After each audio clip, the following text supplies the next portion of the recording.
Labdien! Tātad tie, kas labi, es pirms sākas fizika, pirms sākās tie, kas skatās garo, pilno editēto video,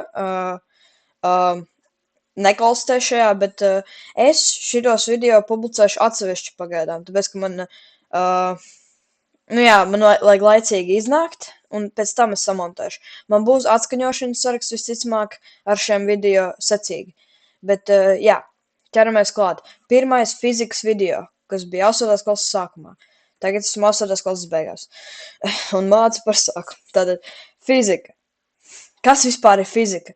Tātad fizika ir dabaszinātņu nozare, kas pēta fizikālas parādības, formulē dabas likumus, kur pamatā ir cēloņu un seku sakarības. Labi, un tagad jūs sastapsieties ar tādiem terminiem, kā fizikāls ķermenis. Tā ir jebkura dabā sastopama lieta. Fizikālas parādības ir parādības, kas notiek ar fizikāliem ķermeņiem. Labi. Un fizika ir divajādi iedalīta. Šie ir līdzīgi iedalījumi, bet tad fizikā notiek šādas parādības. Mehāniskas, a.k.a. kustīgas, kustības, skaņas, gaismas, siltuma, elektriskās, magnetiskās parādības. Tātad šķirās un šķirās jūs mācīsieties 8. klasē, bet šajās visas pārējās jūs mācīsieties 9. Un tagad ķeramies klāt pie mūsu nākamās apakšējums. Tad visām šīm parādībām ir sava, es jau te apvilku, kuras mēs mācīsimies šajā 8. klasē. Tāda mehānika ir nozara, kas pēta ķermeņa kustību un tās izraisīto miedarbības ar ķermeņiem. Optika, mēs jau zinām, kā redze, tā ir fizikas nozara, kas pētīja gaismu un tās parādības, un gaismas parādības. Termodinamika pēta sistēmu stāvokli un īpašības dažādos siltuma procesos, tātad siltums kaut kā ar termo, ģeotermālā enerģija, jūs mācījāties ģeogrāfijā. Labi, un akustika. Mums ir, kas ir nozara, kas pētīja skaņu, tās īpašības, skaņas viļņu savstarpējo iedarbību ar vielu, kā arī izmantošanas iespējas. Un elektrodinamika, tad tā mums pētīja elektrisku lādiņu un elektrisko strauju kustības un miedarbības likums. Mums ir kvantumehānika, kur pētīja mikrodaļiņu un to sistēmu uzbūvi, savstarpēju iedarbību un kustību. Un pēdējā mums ir kodolfizika, kas pētīja atomu kodola uzbūvi, īpašības un savstarpējās pārvēršanas procesus. Tad tas jau iet pie ķīmijas. Bet runājot par ķīmiju, mums ir šeit vielas. Es viņu izvilnošu. Tātad mums ir tādas vielas. Ja. Tās ir visas vielas sastāv no atomiem un molekulām. Tātad mums ir vienkāršās vielas un selektās vielas. Vienkāršās vielas ir atomi, selektās vielas jau sastāv no molekulām un tā.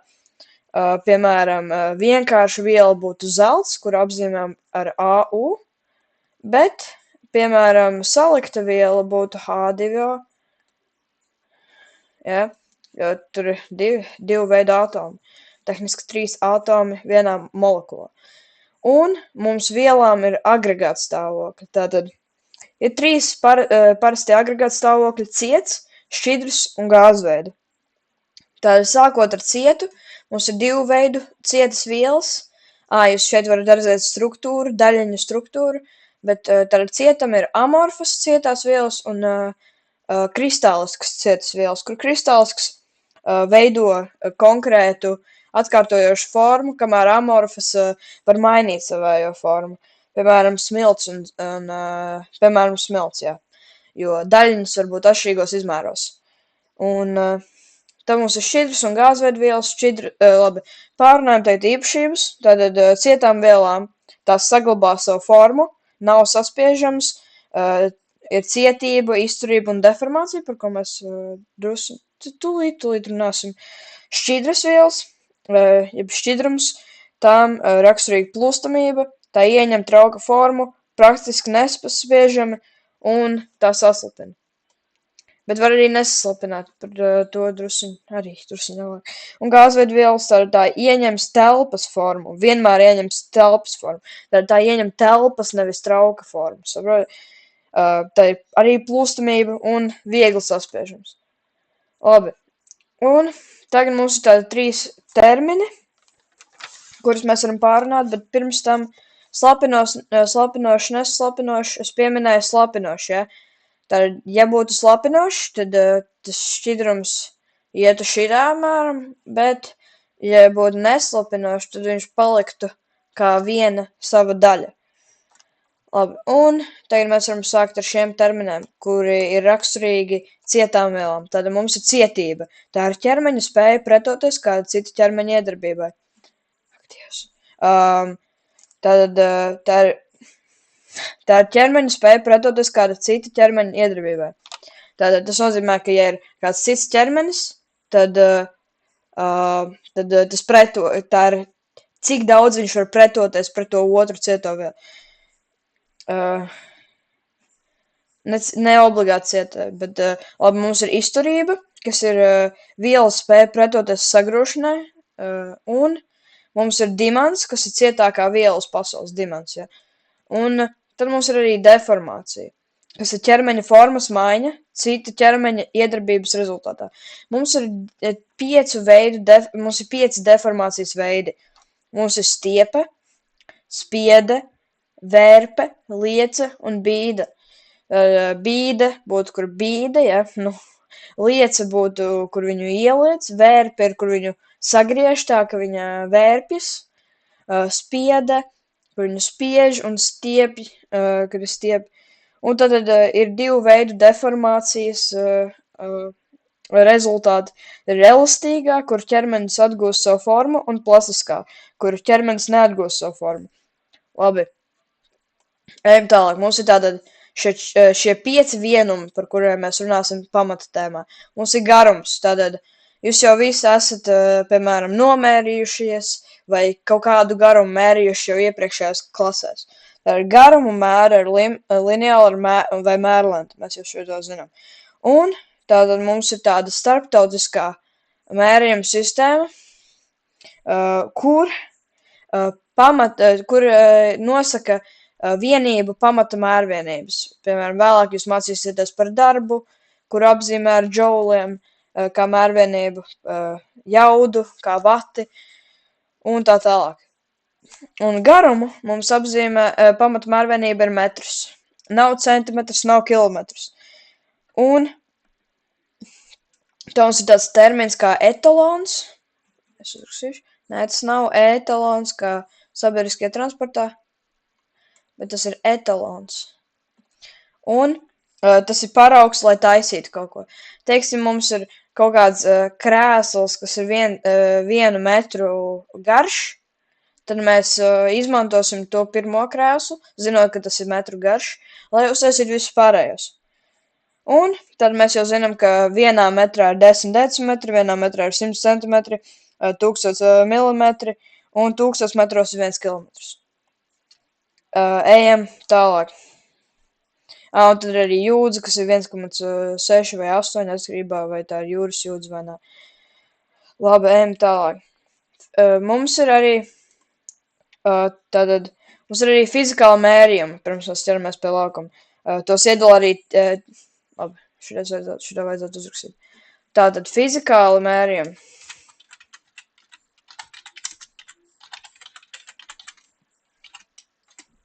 Tos iedala tiešajos un netiešajos. Tātad tiešajos mēs tos nosakām ar mērierīci, vai jau ir dots kāds izmērs, ja? Bet netiešie ir iegūti no aprēķiniem.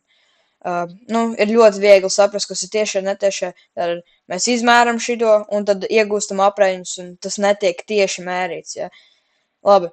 Ejam tālāk. Laukums. Tātad laukumu, ja kas, mums ir arī tādi apzīmējumi, kur garumu parasti apzīmē kā ceļu, kas ir S, bet var arī apzīmēt kā L burtu garumu, vai arī augstumu kā H burtu, bet tas nav tik svarīgi garumam, bet laukumam gan ir atzīts simbols S burts. Tātad S ir laukums, vienmēr jūs redzat matemātikā, S ir un tā. Arī būs fizikā. Un tāda mērvienība mums ir kvadrātmetrs. Tad nekas nemainās, vienkārši ir metrs tikai kvadrātā. Un mēs jau zinām tādas pamata formulas, kur taisnam stūrim ir a reiz b, kvadrātam ir a kvadrātā. Ja jūs gribat redzēt formulas pārējiem četrstūriem, izņemot trapeci, noskaties man matemātikas video. Un tātad mums ir arī riņķim formula, arī manā matemātikas video, kur mums ir rādījus šeit, un tātad laukums būtu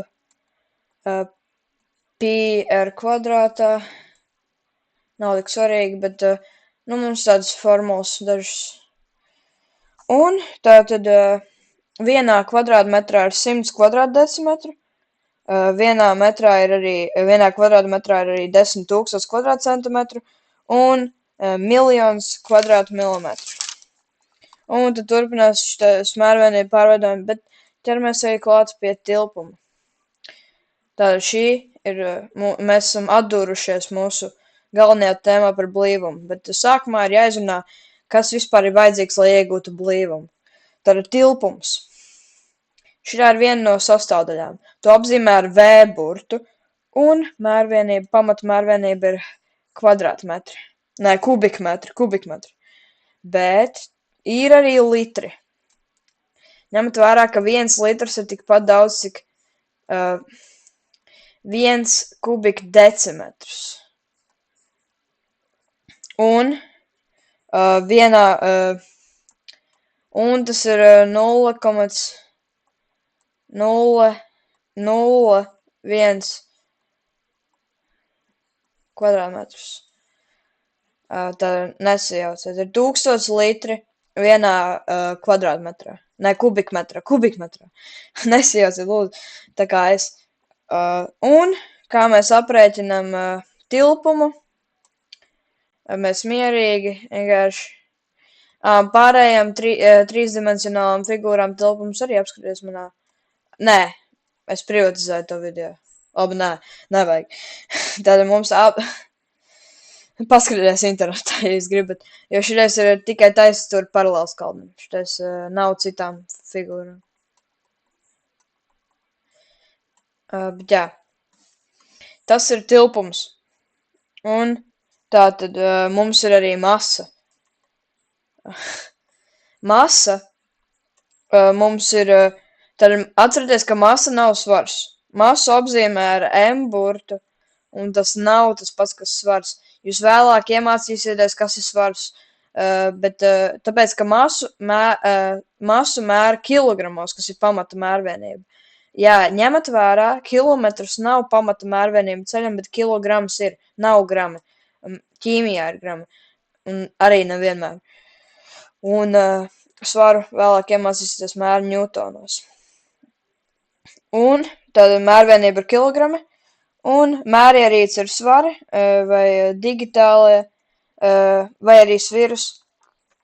Un tātad mēs, man liekas, saprotam šo, mēs varam ķerties klāt pie blīvuma. Tātad, kas vispār ir blīvums? Tātad blīvums ir cik sakopots kādā noteiktā vietā kaut kas ir, kaut kādā noteiktā tilpumā. Tātad masa ir cik sakopotas ir daļiņas, ja, jo sakopotāks un jo no konkrētāk materiāla tad noteikti būs smagāks, ja. Bet blīvums ir cik noteiktā telpā var ietilpt tās daļiņas. Un pēc loģiskās domāšanas principiem blīvums ir masa dalīts ar tilpumu. Tik vienkārši. Bet kas ir šis par sviestu, ko es tikko uzrakstīju? Tātad fizikā lieto tādas grieķu alfabēta burts, un šitais sakrīt, ka ir rho. Ja? Vēlāk jūs mācīsieties frekvenci, kur ir izmantots phi, ja, bet tas nav svarīgi tagad. Tā. Labi. Un blīvums tātad ir vienāds ar ķermeņa masas un tilpuma dalījumu. Un tas norāda, cik liela masa ir tilpuma vienībā. Un mērvienība tātad var mierīgi secināt, ja tilpumam bija kubikmetri un masai bija kilogrami, tad Kas te varētu būt, ja mēs dalām kilogramus ar kubikmetrā? Tie ir kilogrami kubikmetrā. Jā, šī ir mērvienība. Un kā iegūt pārējos, tad būtu tilpums ir masa dalīts ar rho. Atcerieties, vienmēr masu dala, lai iegūtu otru, un reizina tilpumu ar blīvumu, lai iegūtu masu. Labi, es ieteiktu jums patrenēties ar tādiem uzdevumiem. Un vielām ir noteikts blīvums, piemēram, ūdenim ir 1000 kg kubikmetrā. Un tā tālāk. Nu, labi. Tagad jūs iemācījāties fizikas pamatus un par blīvumu, kurš parādīsies jums vēlāk 8. klasē. Un, jā, labdien, atkal fizika. Ja jūs skatāties garo video, malači, ja jūs neskatāties garo video, bet gan īso video, viņš tūlīt būs privatizēts un samontāts kopā. Labi, kustība. Tātad fizikā, šitā ir otrā tēma, kustība. Tātad kustība ir ķermeņa pārvietošanās attiecībā pret citu ķermeni, ja? Un piemērs ir cilvēks sēž tramvajā, kas kustas. Nu tad, protams, mēs arī kustamies līdzi, bet tātad attiecībā citam ķermenim, tātad attiecībā pret citu ķermeni, tātad kāda būtu tā attiecība pret citu ķermeni? Tātad cilvēks atrodas kustībā attiecībā pret tramvaja sliedām vai zemi, ja? Jo tehniski sliedes nekustās, nu, mūsuprāt, un tramvajs kustas, tad mēs arī kustamies tāpat kā tramvajs attiecībā pret tām sliedām. Bet cilvēks atrodas miera stāvoklī attiecībā pret krēslu vai tramvaja grīdu, jo tehniski mēs jau nekustamies, nu labi, ja mēs ejam iekšā tramvajā, tad mēs kustamies attiecībā pret to, bet labi, tas ir tāds tārpiņš, par ko var padomāt. Labi, mums ir kustība, ja? Mums ir 3 termini šajā līnija, ja? Teiksim, šeit ir mūsu sākums, un šeit mēs vēlamies nokļūt. Tātad tā būtu mūsu trajektorija. Trajektorija ir līnija, pa kuru ķermenis var kustēties. Nevis kustās, bet var kustēties. Tad ir taisa līnija trajektorija un ir arī līka līnija trajektorija. Un tad esmu iezīmējis trajektoriju. Tagad es ar mazāku, es atcerošos 17 pikseļi, tad es ar mazāku iezīmēšu pārvietojumu. Tātad, ceļu. Labi, ceļu. Tūlīt ceļu. Tātad ceļš mums ir ļoti svarīga mērvienība fizikā, kur apzīmē ar S burtu, vietām ar L burtu, bet galvenokārt ar S burtu. Un tātad ceļš ir tas, ko mēs jau, tātad ceļš ir trajektorija, trajektorijas garums, kuru ķermenis ir veicis. Tātad, teiksim, mēs tiekam, nezinu, līdz vidum, ja? Mūsu ceļš būtu šitik. Varbūt tikpat daudz, cik trajektorija, bet iezīmēsim, lai jūs saprastu. Un tātad pārvietojums ir cik tu esi šķērsojis taisa līnija kustībā, cik ceļu tu esi šķērsojis taisā līnijā. Tātad no sākuma līdz beigām. Tātad mūsu pārvietojums būtu širāds un širāds. Jo te ir taisa līnija veidojas. Un, jā. Un ceļam pamata mērvienība ir metrs, atcerieties. Jūs tūlīt arī redzēsiet grafikos, bet tad mums ir ātrums, mūsu lielā tēma. Šitā ir mūsu lielā tēma. Tātad ātrums mums ir vienāds ar ceļu, ko ķermenis ir veicis laika vienībā. Tātad mēs varētu uzrakstīt formulu tagad. Ak, Dievs, ļoti daudz pierakstīs. Tātad ātrumu neapzīmē ar lielo V, tas ir tilpums, ko mēs mācījāmies sākumā, bet ar mazo V. Un tā formula, tātad cik daudz ceļu ir veicis noteiktā laika vienībā, ja? Tātad ātrums ir ceļš dalīts ar laiku, jo laiku apzīmē ar T burtu, kā time, kas ir arī 4. dimensija. Par to mēs runājam. Tātad šī ir formula ātrumam. Un pamata mērvienība metri sekundē. Jūs varētu teikt kilometru stundā, bet nē. Pamata mērvienība laikam ir sekundes, un pamata mērvienība ceļam ir metrs, tātad metri sekundē. Nebūs taču metri stundā, mēs neesam gliemeži. Labi. Un mums ir divi ātruma veidi. Mums ir momentānais, kas ir ātrums tajā brīdī, kad tu eji, vai kaut ko dari. Un tā mums ir vidējais ātrums, kuru aprēķina ar šo formulu. Momentāno ātrumu mēra ar speedometru. Ja?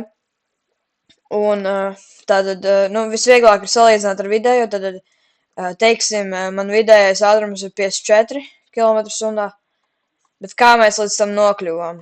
Tātad, es vienu brīdi devos 13, otru brīdi kaut kāds, 80, bet tāpat nokļuvu to visu ceļu tajā laikā ar šo vidējo ātrumu. Nu, labi. Es izdzēsīšu. Labi. Tātad. Kā vispār, bet tad nāk tas jautājums, kā pārveidot kilometrus stundā uz metriem sekundā. Tāpēc, ka fizikā mums vajadzēs metrus sekundē. Un, ja mums ir dots kilometrus stundā, tad ko darīt? Tātad šis ir kā to dara. Skatieties. Tātad, teiksim, mums ir labi, kādi 20, ja? 20 km/h. Cik tie ir metri sekundā? Tātad mēs ņemam, tātad tie ir 20 km. Tātad 20 reiz mums vajag metrus, tātad kilometri. 20 km, jo šitais ir pārveidojums uz metriem, jo vienā kilometrā ir 1000 metri, ja? Un mēs dalām, mums vajag sekundes, bet mums ir stunda. Tad mēs dalām šādi. Un var nosvītrot šīs nulles, un tad tas ir 200 dalīts ar 36. Pēc tam izrēķiniet paši, bet kā darīt otrādāk? Teiksim, mums ir tie paši 20 metri sekundē. Kā to aprēķina? Tad mums ir 20 metri sekundē, bet mums nevis vajag reizināt, bet mums vajag dalīt. Tad mēs dalām, mēs apgriežam otrādāk. Mums vajag 1000, vai ne, mums vajag 1, nevis 1000, tad mēs dalām ar to 1000. Un mēs reizinām ar 360, jo mums vajag tikt līdz tik daudz sekundēm, ja? Un mēs varam arī izsvītrot. Un tad tas ir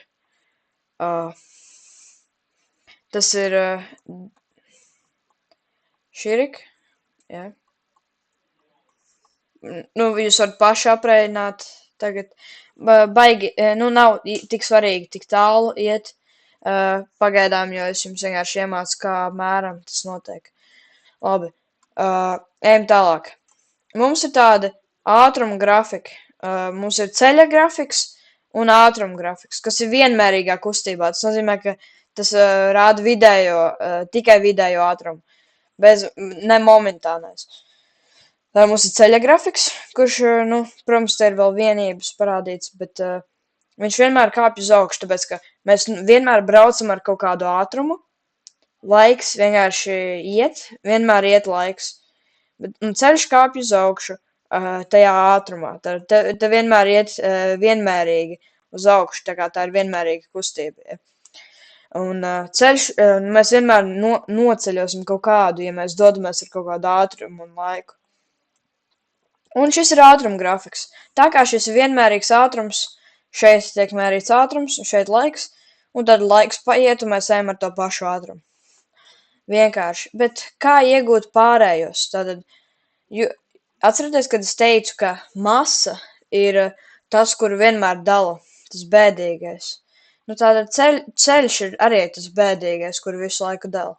Tad, lai iegūtu ceļu, reizin šitos abus draugus, bet, lai iegūtu laiku, ceļu dala ar ātrumu.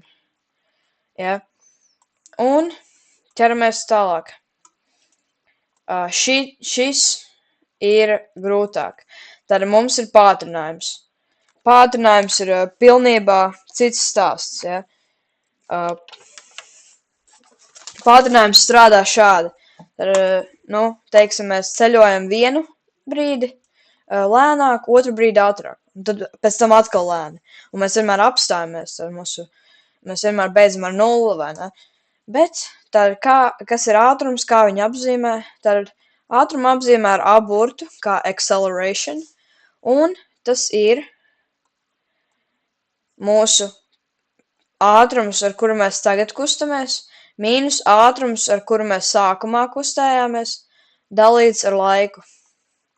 Tad, teiksim, es gāju 0 iepriekš, un pēc tam es skrēju 50 metros sekundā.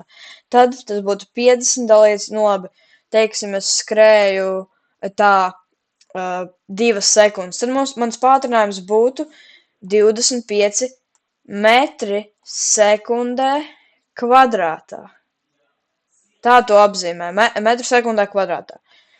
Tāpēc, ka, pātrinās, un mums ir tādi pātrinājumi, šis ir ātruma grafiks pātrinājumā, tad vienmēr laiks vienmēr iet uz priekšu, vienmēr, es tagad savu laiku izmantoju liederīgi, jums mācot fiziku, bet ātrums arī iet uz augšu, tā kā tas ir pātrinājums. Redzat, piemēram, te vienmērīgi kustās priekšu, tas parāda, cik mēs katru sekundi palielinam ātrumu, ja? Vai arī cik mēs samazinam ātrumu. Un tātad šis ir ceļa grafiks pātrinājumā, kur laiks vienmēr iet uz priekšu, bet ceļš ātrāk un ātrāk palielinās, tā kā mums ātrums palielinās, ceļš arī ātrāk kļūst lielāks. Un, labi, tātad ejam tālāk. Tas bija ļoti ātri patiesībā. Sākumā jau ātrumu apzīmē ar V, ar tādu nullīti, ja? Tas ir pirmais ātrums. Parasti tas ir sākuma ātrums. Es tādu ļoti garlaicīgu piemēru iedevu, kur sāks ar 0, bet var arī nesākties ar 0, var arī būt negatīvs tas pātrinājums, var arī būt sākumā vienmērīga kustība, tad palēninās, pātrinās, un, jā, es ieteiktu jums pamēģināt, paprasīt kādam, nosauciet man, ar kādu ātrumu jūs gājat sākumā, pēc tam, kāds varētu būt vidējs, tad jūs varētu uzzīmēt grafiku un parādīt viņiem, ko jūs iemācīšos no fizikas, tāpēc, ka šis ir traki, un kā jūs pārveidojāt šo. Labi. Par ātrumu un kustību galvenokārt. Tas ir viss. Atcerieties, ko šī idejas nozīmē. Un tiekamies frekvences tēmā. Jā. Labdien! Tātad mums ir fizika. 3. video, 3. tēma. Svārstības un rotācijas. Apskatīties. Es uztaisīju grafiku pirms tam. Šies ir reāli viss. Es vienkārši uzrakstīšu formulas. Šitā ir reāli ļoti īsta tēma. Šitā ir fizikas 8. klasē īsākā tēma. Varbūt pat arī 9. klasē, 8. 9. klasē šitā ir īsākā, bet visnesaistītākā tēma starp visām. Tātad, kas vispār ir svārstība un rotācija? Sākot ar rotāciju, tā kā mēs viņu nepieminēsim cauri šim pārējiem video, tad rotācija ir, teiksim, kad kaut kāds ķermenis veic pilnu apli apkārt savam atbalsta punktam. Tas var būt arī ne tikai ķermenis, bet kāds, skaņas avots vai tā, bet labi. Svārstība. Kas ir svārstība? Sākam ar to. Tad svārstības ir ķermeņa periodiskā kustība ap līdzsvarstāvokli. Tad šeit mēs redzam, ka mums ir līdzsvarstāvoklis, un šeit notiek svārstības turpu šurp, un pilnu svārstību skaitās, kad ir nokļūts uz vienas puses, uz otras puses, un tad ir nobeigts šeit. Tātad vajag visām 4 bultiņām nostrādāt, ja, lai šitais skaitītos kā pilna svārstība. Un Tātad svārstību raksturo šajos posmos, ja. Tātad ir svārstības periods. Sākam ar to svārstības periods. Tas ir laika intervāls, kādā notiek viena pilna svārstība vai apgrieziens. Tātad tas ir kāds laiks, ja, kuru var veikt kaut kāds laiks, kur var noteikt viena svārstība, ja. Un tātad to apzīmē ar T-burtu svārstības periodu, un tas ir laiks dalīts ar daudzumu. Tātad šis ir N daudzums, kas parādās matemātikā un ķīmijā, kur N ir skaits, daudzums, ja. Un šī ir mūsu formula svārstību periodu. Un tūlīt notiks tāda miedarbība, jo pēc tam mums ir frekvence. Tad frekvence ir fizikāls lielums, kas rāda, cik svārstības vai apgriezieni tiek veikti vienā sekundē. Tātad mēs šeit noskaidrojam, cik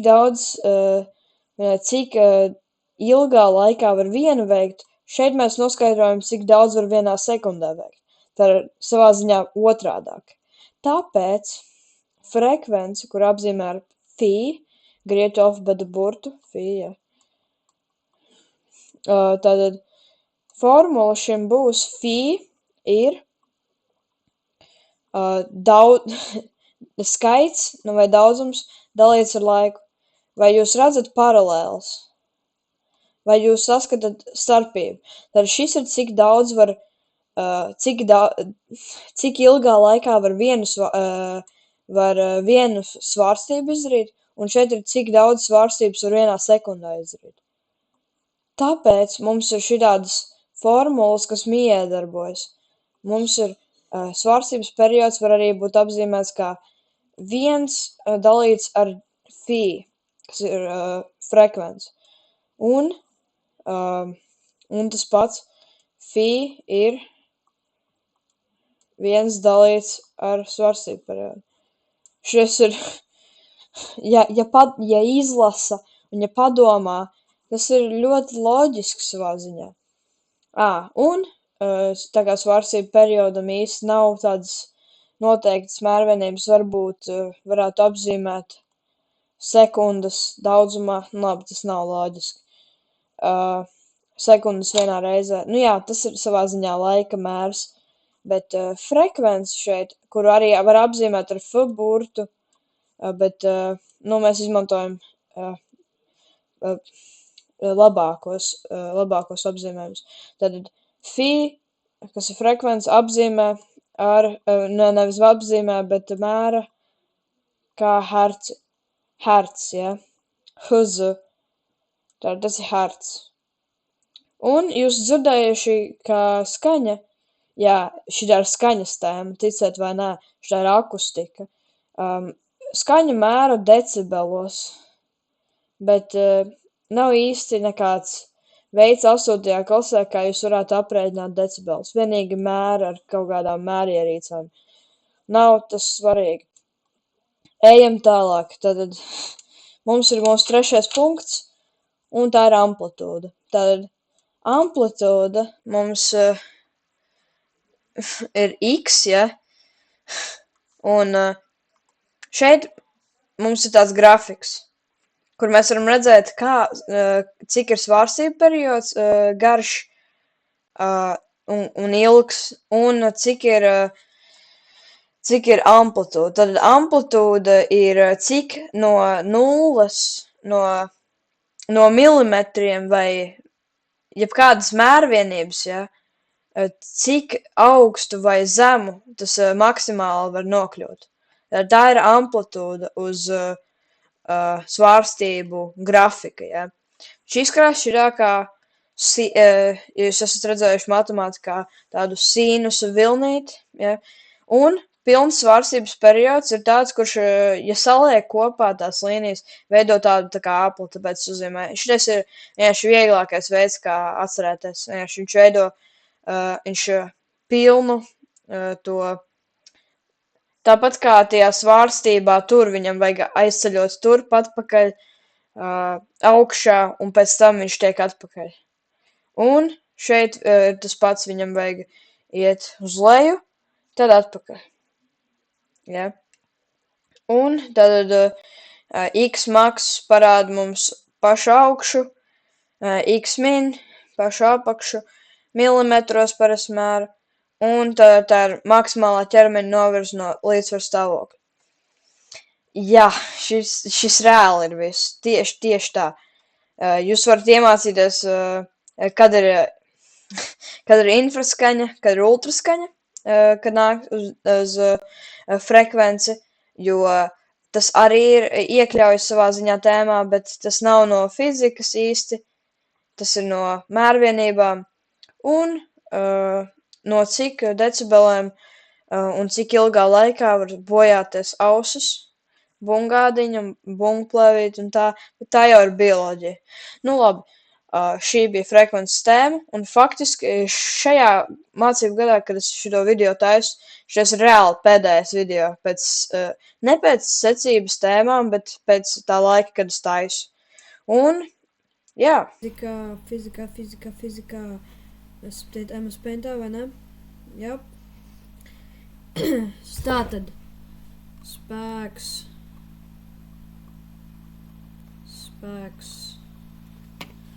Tātad. Spēks mums sadalās. Tātad mums ir pirmais smaguma spēks FSM. Jebā. Es sākšu to no sākuma. Labi. Spēks.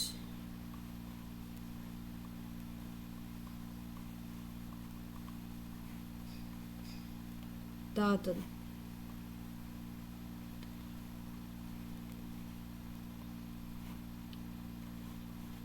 Tātad mums ir mūsu pirmais spēks.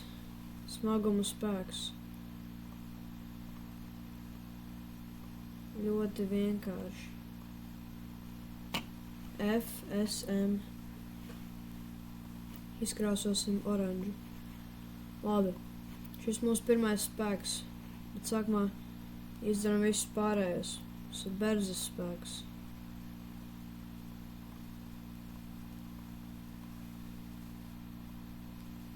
FB.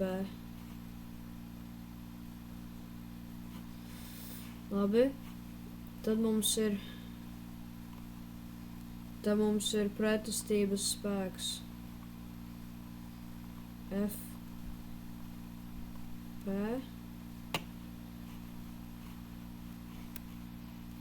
Pēc tam mums ir vilcēja spēks. FV. Un tad mums ir vēl daži. Mums ir elastības spēks. FE. Nesajaucam ar elementu. Dzelzi. Tad mums ir magnētiskā lauka spēks, kurš ir daudzīts galvā. Uzzīmēsim magnētu, viņam nav īsti apzīmējuši F. Tas ir loģiski.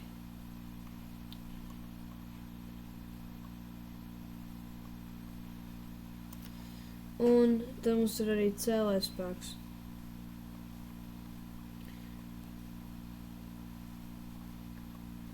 Kurš ir F, nu teiksim FC. Labi, šitie ir mūsu spēki. Par šitiem mēs nerunāsim. Šitiem mums nebūs pārbaudas darbā, bet labi. Nice. Tātad, man liekas, mēs varam sākt runāt par kopspēku. Tātad, kopspēks.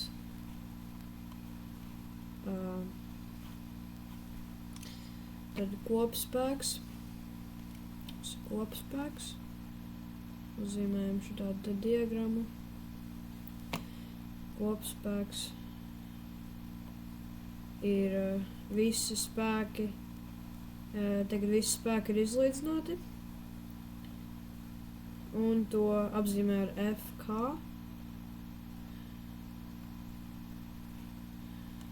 Kopspēks.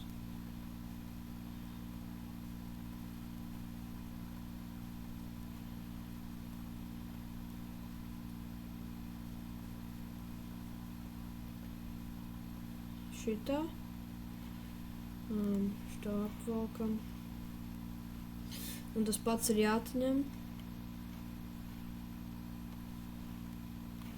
Es noteikti izplatīšu to.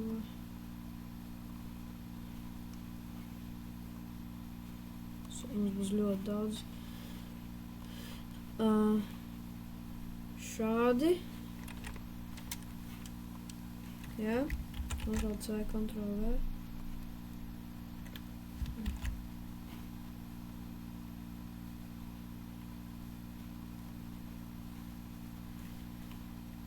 Ctrl+V. Ok, tagad man ir šitais, un teiksim, mums ir atšķirīga situācija, kur mums F1 ir no otras puses. Nē, F2 būs no otras puses.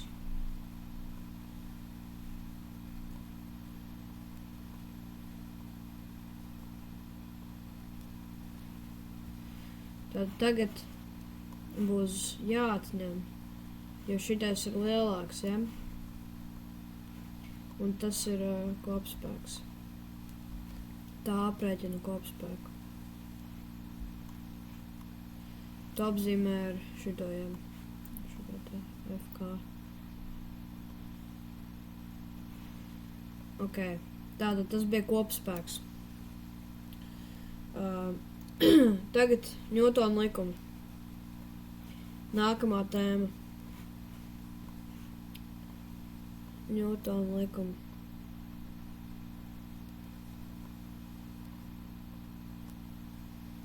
Tātad Ņūtons mums ir sastādījis 3 likumus.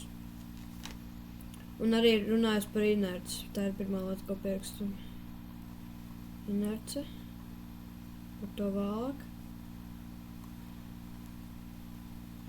Tātad inerce ir pirmais. Bet tas nav spēks. Un finēm tas nav likums. Labi. Par pirmo Ņūtona likumu. Pirmais likums.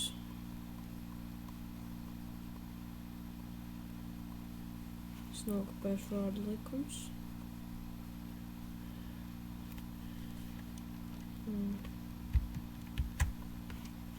Labi, pirmais likums. Pirmais likums mums saka, ka katrs ķermenis paliek miera stāvoklī vai turpina vienmērīgi taisnlīnijas kustību, kamēr tam pieliktie spēki ir līdzsvarā. Un tātad mēs varētu uzzīmēt vai nu šitādu, vai arī vienmēr uz vienu pusi dodošu ķermeni, ja nav spēki.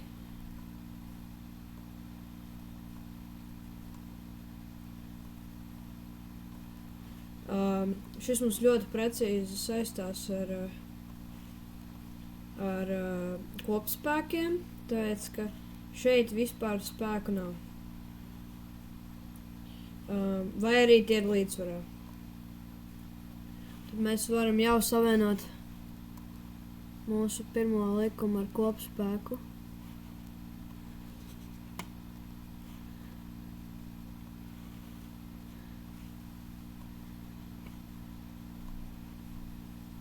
Ok. Tagad otrais likums. Tas bija samērā vienkārši, bet tagad otrais likums. Tas otrais likums, labi, es nokopēju, bet man pofīgi. Otrais likums, tā izceļam rozā.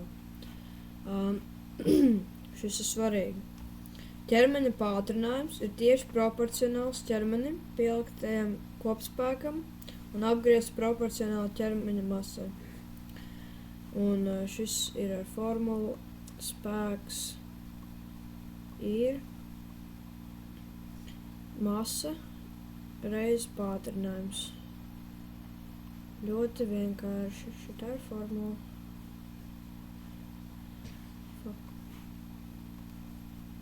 Šitā mēs kvadrātiņu izsasim. Labi. Un spēku, šitais ir arī svarīgi. Mēra ņūtonos.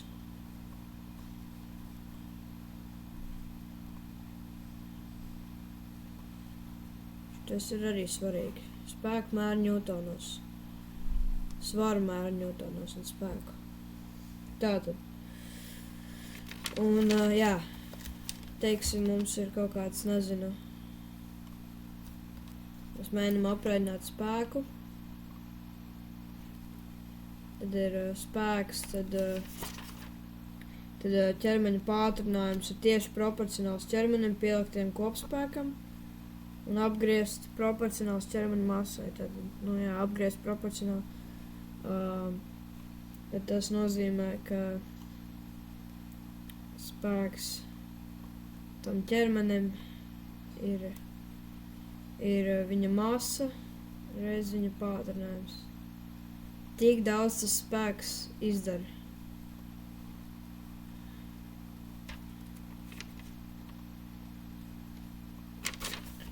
Labi, šitais ir nākamais pretdarbības likums, jeb 3. Ņūtona likums.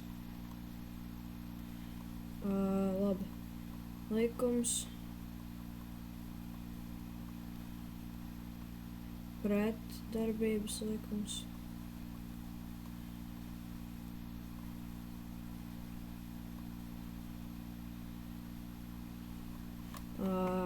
Labi.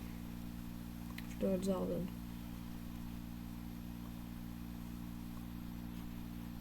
Šito mēs esat izskaidroši. Es, ka esmu tos vietējais fizikas skolotājs. Tātad, ja viens ķermenis darbojas uz otru ķermeni ar noteiktu spēku, tad otrs savukārt darbojas uz pirmo ar tikpat lielu, bet pretējā virzienā vērstu spēku. Tātad, ja ir mums viens ķermenis, mums ir otrs ķermenis, tad ir tas, tā kā viņi aiztiek viens otru, tikpat, kā ja viņi neizvērš spēku, tad tikpat daudz viņš atdod.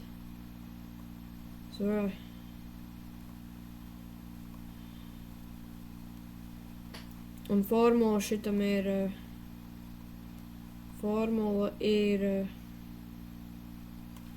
M1 reiz V1 ir tikpat daudz, nevis V kā tilpums, bet V kā ātrums. V1 ir tikpat daudz, cik es nodzēsīšu. Tikpat daudz, cik M2 reiz V2. Viņš tā kā pretdarbojas.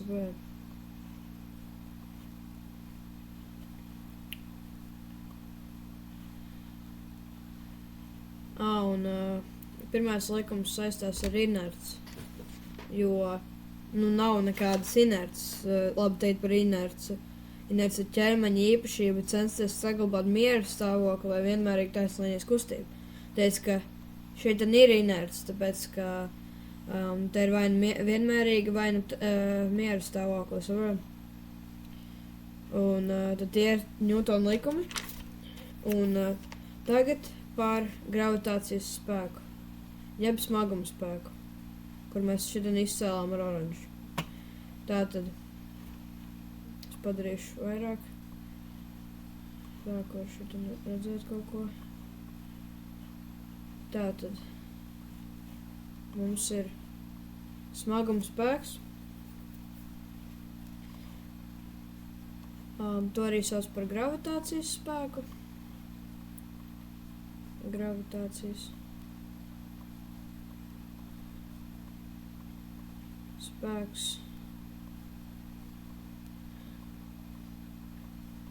Un tātad tas darbojas starp visiem ķermeņiem, un tas ir pievilkšanās spēks.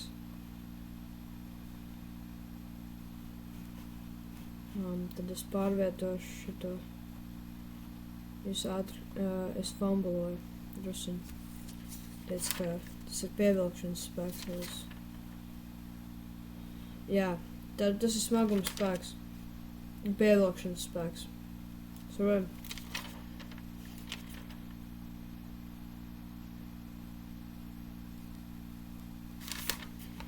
Tas ir pretestības spēks, un tas ir gravitācijas spēks, smagums spēks, tas viss pats ir, saprot? Labi. Tagad. Tas darbojas ar visiem ķermeņiem, ja? Visiem ķermeņiem ir gravitācijas spēks. Un formula gravitācijas spēkam ir šādi. Fsm ir G reiz pirmā masa reizināt ar otro masu dalīts ar R otrajā. Šis varbūt izskatās pēc ļoti daudz nesaprotamām lietām, bet tas izskaidrošu. Tātad G ir gravitācijas konstante. G ir, tas ir 6,672 reiz 10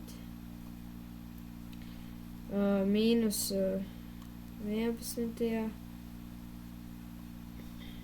N reiz M2 un kilogramu kvadrātā. Labi. Šajā formulā šitais ir vienkārši tāda lieta, kas ir loģiski, ja to saskalda, bet viņi vienkārši tā eksistē, saprot? Un R mums ir attālums starp abiem ķermeņiem.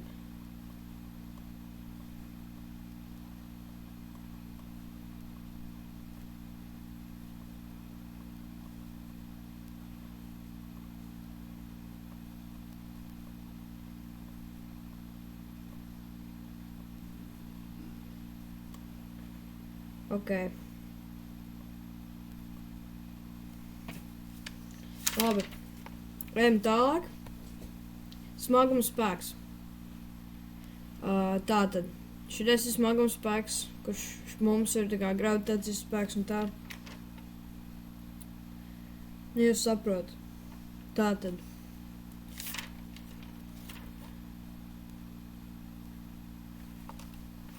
Un smagums spēks ir vertikāli vērsts uz leju, ja? Saprot? Un tagad mums ir par smagumu spēku. Smagums spēks ir spēks, ar kādu zeme pievelk ķermeni konkrētā punktā. Smagums spēks ir tieši zemē, saprotat? Tieši zemē. Es uzzīmēšu Eiropu, Āfriku, Ziemeļameriku, Dienvidameriku. Ekur, tas ir tieši zemē, smagums spēks. Un mums ir arī gravitācijas spēks, kas ir tā kā mums tas ir smagums spēks. Saprot? Teit ir konkrētāk par smagumu spēku, kas ir uz zemes. Tātad tas ir ar kādu zemi pievelk ķermeni konkrētā punktā uz zemes. Jo augstāk ķermenis ir virs zemes, jo smagums spēks mazāks. Jo ja tu ej augstāk, ja, tad uzzīmēšu zemi. Jo augstāk tu esi, jo mazāks ir spēks. Tas kā bultiņi iet. Jā.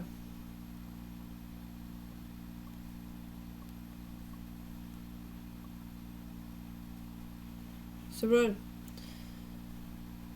jo augstāk esi, jo mazāks ir vērstais spēks gravitācijas. Ok. Ejam tālāk. Tātad. Moving on. Formula šim ir, kā jau mēs runājām šireiz.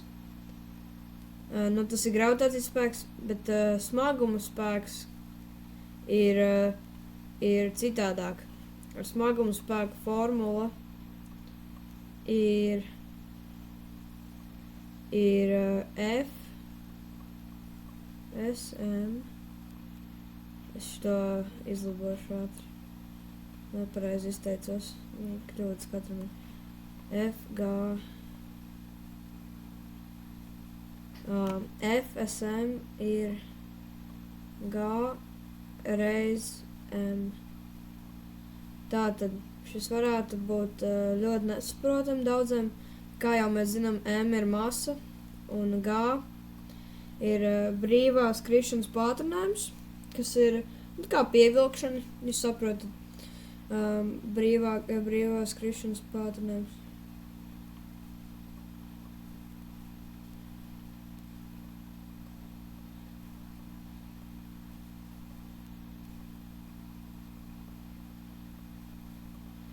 Ļoti vienkārši. Un tas mums uz Zemes būtu apmēram 9,8 metru sekundē.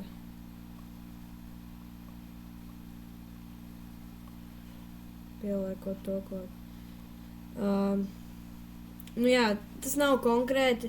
Var arī apmēram 10. Tas ir tā vienkārši.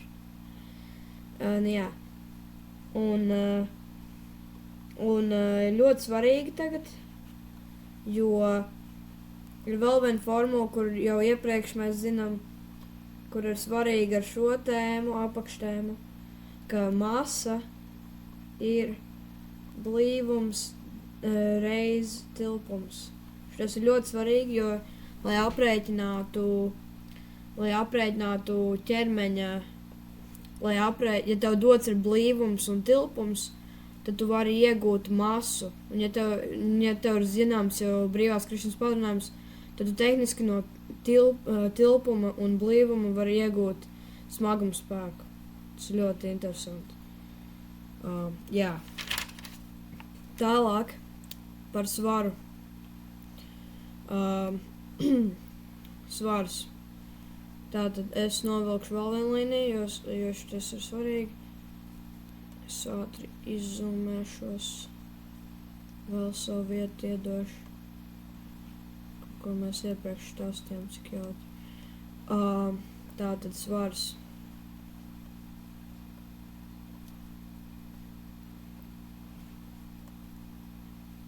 Šies ir svars.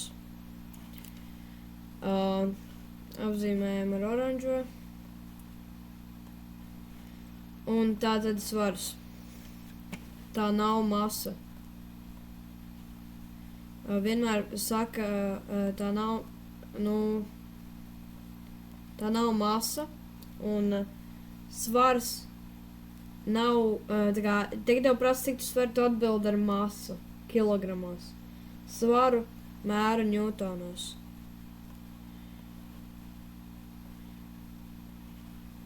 To mēra ņūtonos, ok?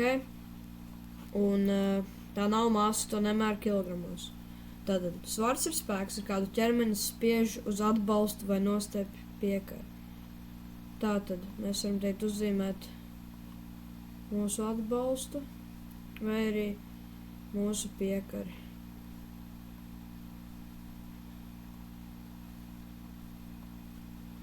Tātad šitais ir svars. Un svaru apzīmē ar P, ar burtiņu P, lielo P. Nesajauca to ar ro, jo ro ir blīvums. Jā, ļoti interesanti. Un formula svaram ir tāda paša, kā mēs jau ar smagumu spēku konstatējām, ka P ir ir masa reiz G. Un mēs tūlīt apstrīdēsim to, kāpēc tas nav tas pats. Tāpēc, ka es tūlīt izskaidrošu, kroči. Tātad, mums ir daži apakšpunkti vēl. Ja ķermenis kustas uz augšu, tad svars samazinās. Ja pātrināti kustas uz augšu. Saprotam? Un to var dabūt. P ir masa reiz G reiz plus A, kas ir pātrinājums. Redzi, kā mēs pātrināt ejam uz augšu, palielinās svars. Es nepareizi izteicos tikko. Jo redzat, ja ir pātrināts uz augšu, tad tas nozīmē, ka mums ir augstāks pātrinājums, un tad skaitlis beigās būs lielāks. Tiesim, mums palielinās svars. Tad, ja tu ar lidmašīnu lido augstāk, tad tu esi smagāks pēc svara. Un, ja ķermenis kustas pātrināt uz leju, svars samazinās. Nu jā, tas ir arī otrādāk. Mēs varam pierakstīt. Mīnus A. Otrādāk pierakstām.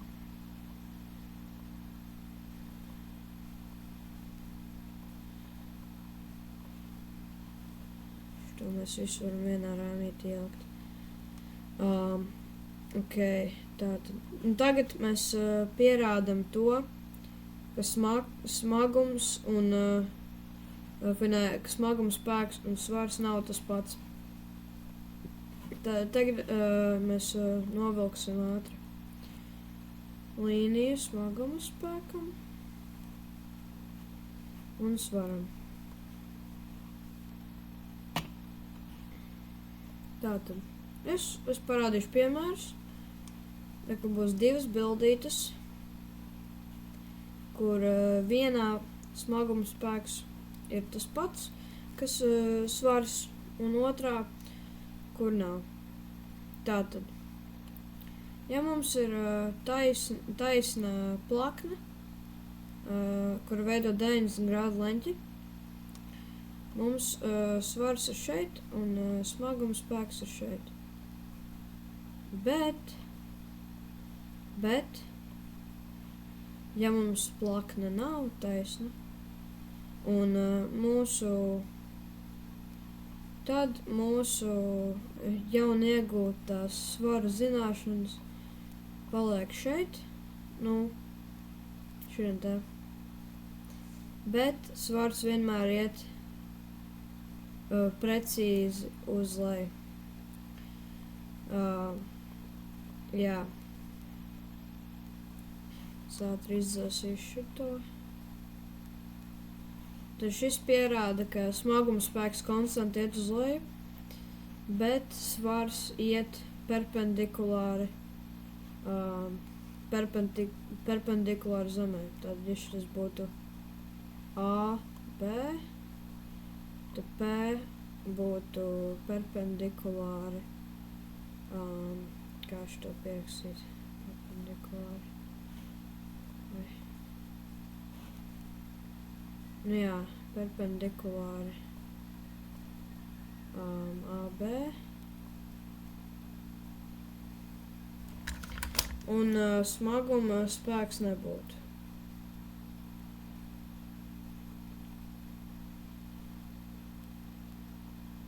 Jā, paga. Perpendikulāri. Es tad pierakstītu šitā pareizi. Jā. Bet smaguma spēks nav. Un nevienmēr nav. Un labi, tātad moving on, berzes spēks. Tātad novilkšu svītru. Tātad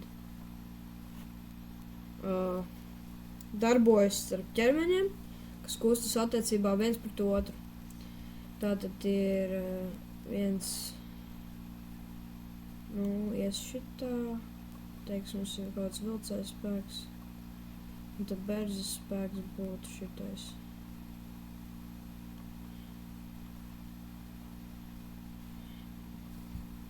Labi. Un mums ir 3 berzes veidi. Mums ir 3 berzes veidi. Sadalīšu šitā te. 3 veidi.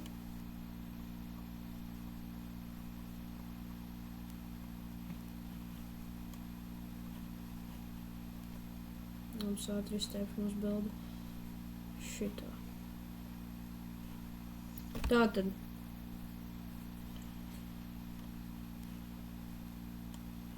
Tas ir miera berze.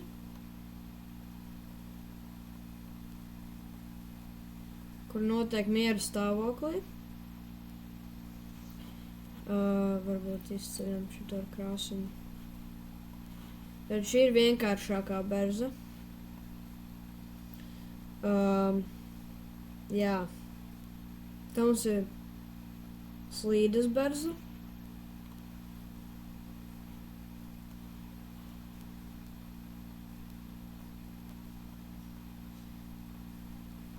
Mums ir ritas berze.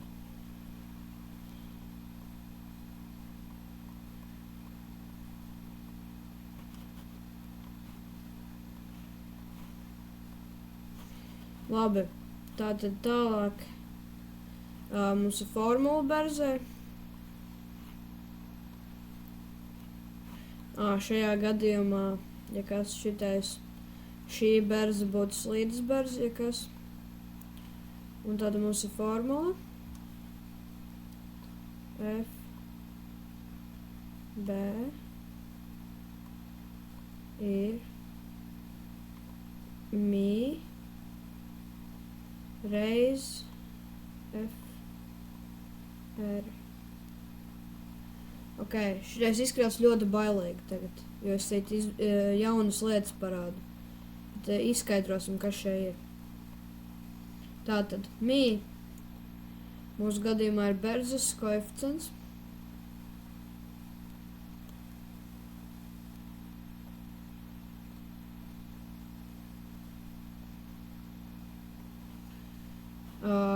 Kamēr FR ir balsta reakcijas spēks.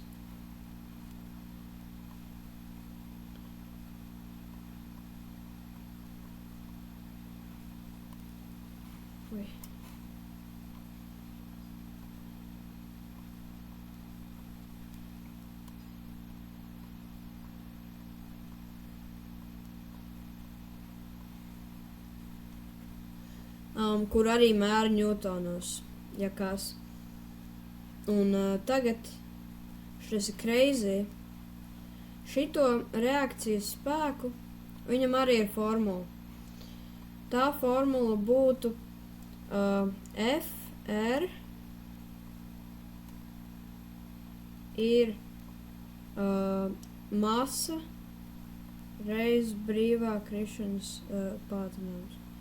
Tātad šitais ir ļoti interesanti, jo tagad mēs basically varam dabūt gan berzi, gan smaguma spēku tikai no blīvuma un tilpuma. Un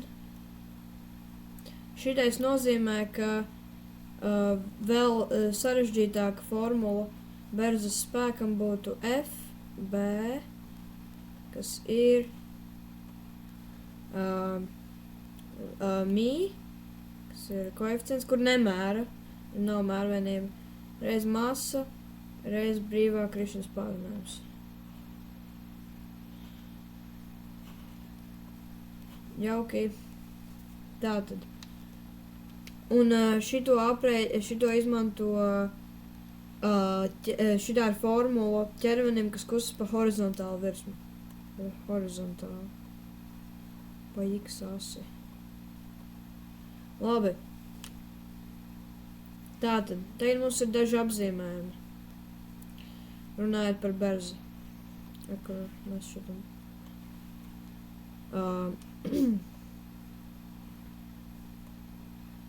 Tātad, ja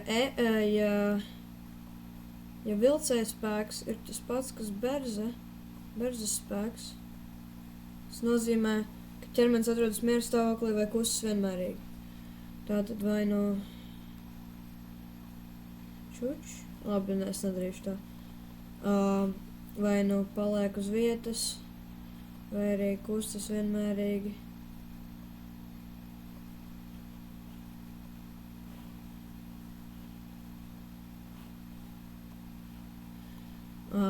Tad, ja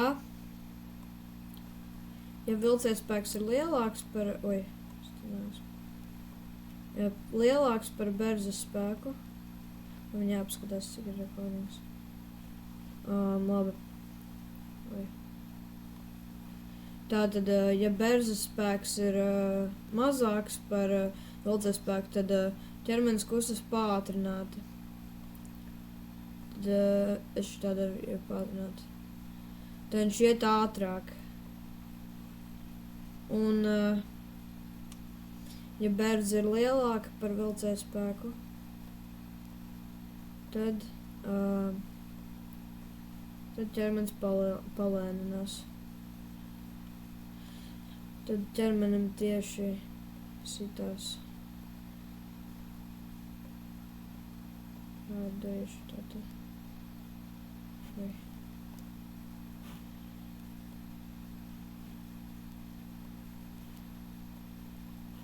Viņš palēninās. Ok, šitie ir tie 3 likumi. Šito savienošu. Un tagad tālāk. Ejam tālāk. Tātad. Tagad vienkāršie mehānismi. Šitā ir pavisam cita lieta, kur mēs apspriedīsim šeit. Vienkāršie mehānismi.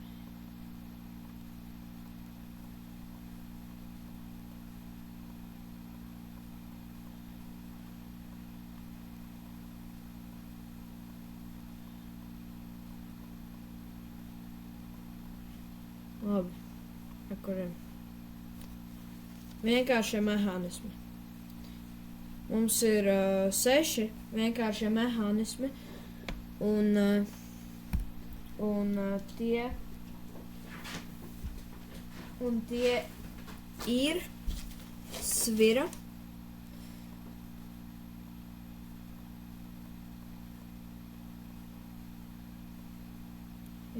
svira, tad mums ir trīslis,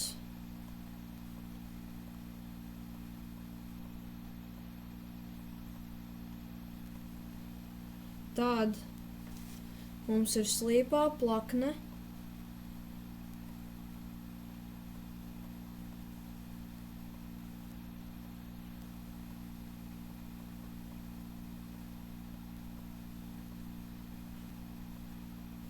pēc tam mūsu 4. mehānisms ir ķīlis,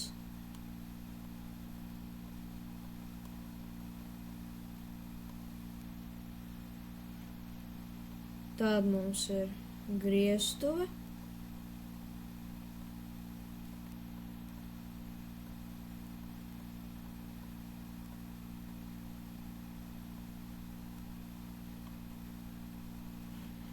un visu beidzot mums ir skrūve. Es jau nākšu.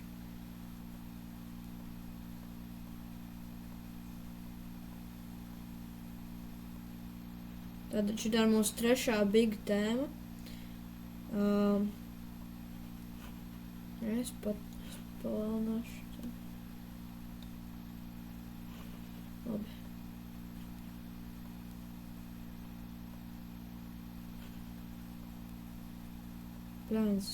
Es pirms gada nebūtu domājis, ka šitā ir savā dzīvē. Labi. Svira. Tātad sviras vienkāršais mehānisms strādā šādi, ka mums ir šitādi svari, ja? Stieņas un atbalsts. Atbalsts un stieņas.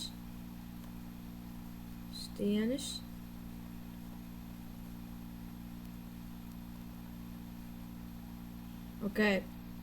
Un tad mums ir viens spēks, viens ķermenis un otrs ķermenis. Un tātad šie abi ķermeņi ir F1 un F2. Un tie ir L1 un L2.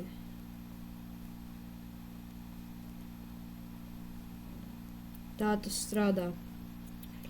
Un, lai svira būtu līdzsvarā, viņai jāsako šai formulai, kur izskatās šādi. Tātad F1 reiz L1 ir tas pats, kas F2 reiz L2. Izskatās redzēts, un tas tāpēc, ka tas iet kopā ar otru, nevis ar otro, bet ar trešo likumu, ar trešo Ņūtona likumu, ar pretdarbības likumu. Tas ļoti interesanti. Labi. Un tagad, jā, tā ir svira. Tagad tālāk mums ir trīslis. Mūsu otrais mehānisms, kuru mēs pārunāsim. Tātad trīslis sastāv no tāda apaļa diska. Vienmēr apaļš disks, ieliksim, kuram malā ir grope. Tāda virve, ja? Grope.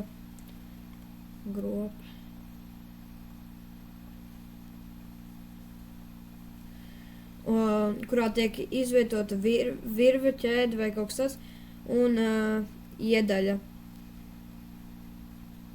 Ir divu veidu iedaļas, nevis iedaļas, bet iedala. To iedala nekustīgajā trīslī un kustīgajā trīslī. Teiksim, mums ir svars šeit un ir dinamometrs, kurš mēra spēku. Ja kas spēku mēra ar dinamometru, es to vēl neesmu pateicis. Tātad šitais būtu nekustīgais trīslis.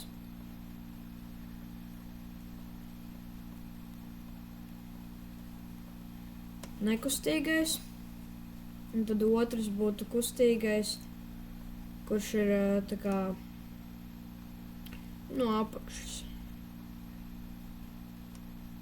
Kur viņam vajag, kustēties. Kur tā kā teiksim, šitā. Okay.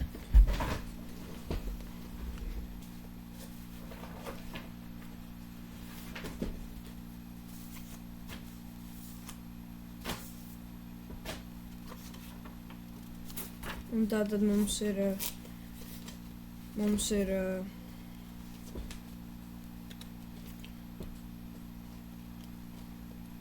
kustīgais trīslis, kur ir viens gals kā piesiets un otrā galā kā izmanto, kur kur kā kustina. Tas kustīgais.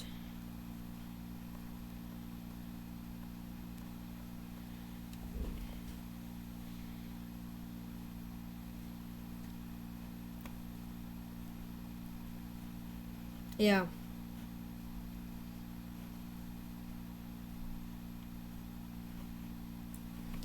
Un, tie ir trīšļi.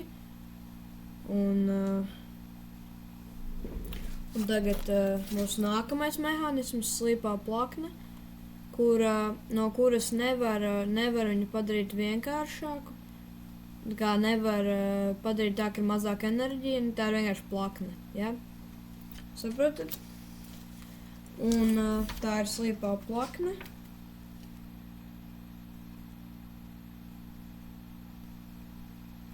Jā, un tie ir, es teiktu, tie ir visi, kurus vajadzētu saprast un zināt un tā. Viss šitais, ja jūs gribat, jūs teikt varat screenshotot. Un jā, tas ir viss no fizikas par spēkiem. Atcerieties, ka mēra dinamometru. Ņūtonu. Tā. Paldies! Labdien! Tātad šodien mums ir atkal fizika. Es papildināšu iepriekšējo sēriju fizikā, un mēs mācāmies par spiedienu. Sākot ar spiedienu cietām vielām, es uzstīšu ciets.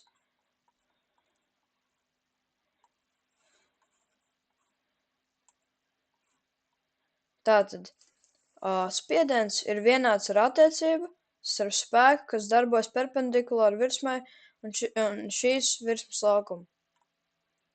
Tātad mums ir šāds zīmējums, kur iet uz leju un veidojas 90 grādu leņķis. Un kas apstādina šo ķermeni, ir elastības spēks. Tātad elastības nesajaucas ar dzelzi. Tātad parasts spiedienu to spēku, tas ir smaguma spēks bieži vien, bet izmantojot F vienkārši. Teic, ka tas ir, mēs jau iepriekš par svaru un smaguma spēku runājām un to atšķirību. Un tātad smaguma tātad spiedienu apzīmē ar mazo P burtu un to mēra ar paskālēm. Un tā formula ir spēks dalīts ar laukumu.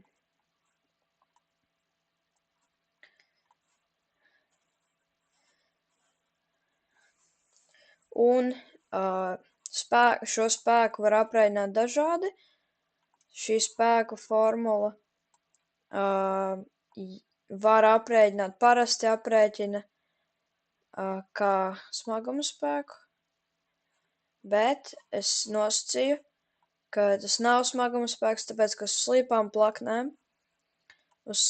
plaknēm to aprēķina citādāk. Tas nav svarīgi tagad, bet vidusskolā būs, un to aprēķina masa reiz brīvās krišanas pātrinājums reiz kosinus alfa, kur alfa ir leņķis slīpējā plaknē un kosinus, tātad šis un šis.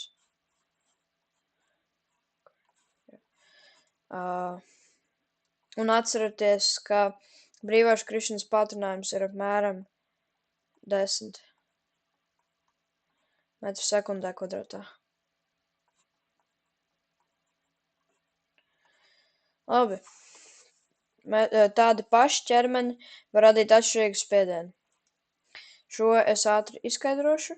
Tātad, teiksim, mums ir šitādi taisstūri paralēlas kalnes. Uz šīs puses radīs mazāku spiedienu nekā uz šīs. Tāpēc, ka šeit ir lielāks laukums, jo lielāks laukums, jo mazāk spiedienu rada. Jā. Tagad spiediens šķidrumos.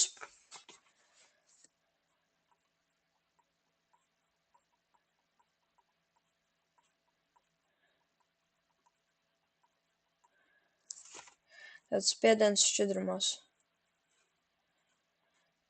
Spiediens šķidrumos ir atkarīgs no vielas blīvuma un šķidruma staba augstuma. Šis es ātri uzzīmēšu zīmējumu ar, glāzi, ūdens Un šis tad būtu staba augstums, kuru apzīmē ar H. Un šis staba augstums, ja piemēram mums ir ķermenis šeit, tad mēs mērīsim no kurienes staba augstumu? No augšas, mēs no augšas mērīsim, no augšas sākot. Un formulas šķidrumiem, spiedienam šķidrumos ir spiediens ir blīvums reiz brīvās krišanas pātrinājums reiz staba augstums. Un blīvums mums, protams, ir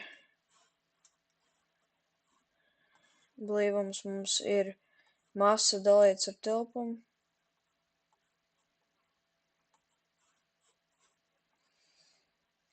Jep. Un, jā, brīvās krišanas pātrinājums ir 10, un blīvums ūdenim ir 1000 grami, kilogrami kubikmetrā, jā. Un jā, tas ir spiediens šķidrumos. Tagad spiediens gāzēs.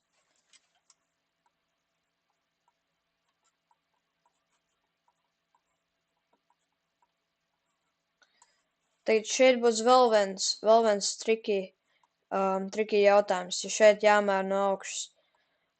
Es uzzīmēšu planētu, mūsējo planētu, un tev ir jāpasaka, kur būtu lielāks, teiksim, es uzbūvēju teit torni, un es viņā uzkāpju augšā un stāvu šeit. Kurā būtu lielāks gaisa spiediens? Šajā vai šajā? Pareizā atbilde - šajā. Šajā ir lielāks spiediens, jo augstāk tu ej, jo atmosfēra paliek, jo vairāk tu tuvojies atmosfērai un attālinies no Zemes, un tā, nevis tuvojies atmosfērai, bet ej tālāk atmosfērai, un spiediens paliek zemāks. Es uzzīmēšu tādu bultiņu. Un tātad gaisa smaguma spēku radīto spiedienu sauc par atmosfēras spiedienu. Tātad šis ir atmosfēras spiediens. Jūras līmenī atmosfēras spiediens ir 101,325. Tātad viena atmosfēra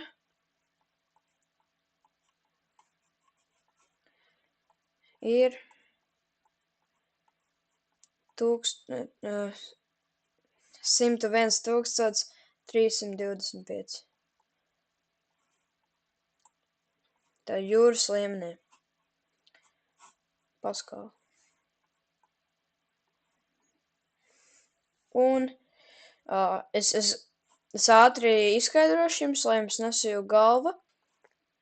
Mazais P ir spiediens, lielais P ir perimetrs, matemātikā, kur mums vispār nevajag.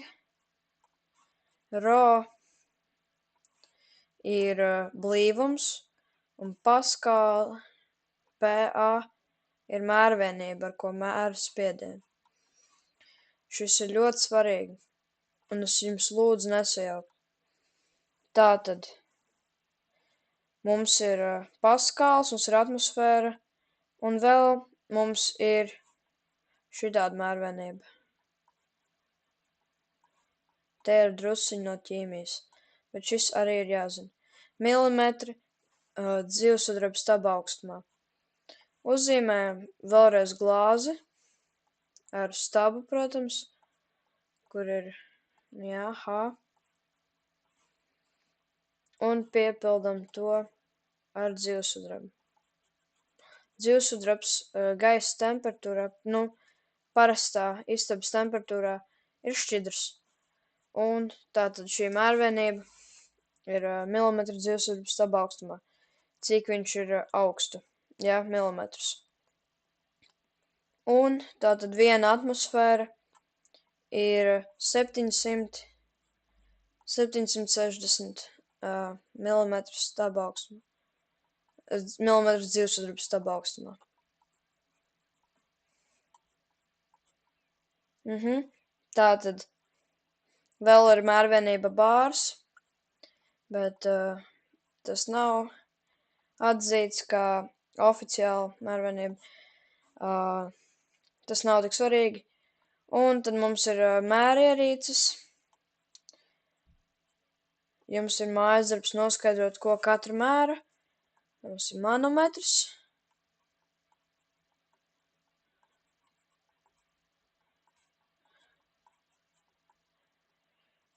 Barometrs.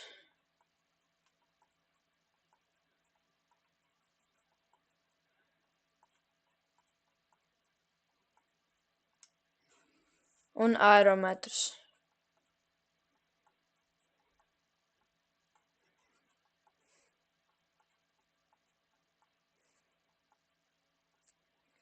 Noslēgtā telpā spiediens visur ir vienāds. Tad uzzīmēsim tagad istabu.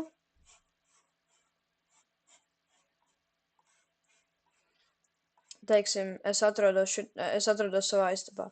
Un ja istaba ir slēgta, spiediens visur ir vienāds. Es atveru durvis, uzreiz spiediens nav vienāds visur. Un, ja kas, spiediens šķidrumos tiek vienlīdzīgi visur spiests uz visām pusēm. Labi, tātad mēs varam nākamo tēmu atšķirt, un tie ir savienotie trauki.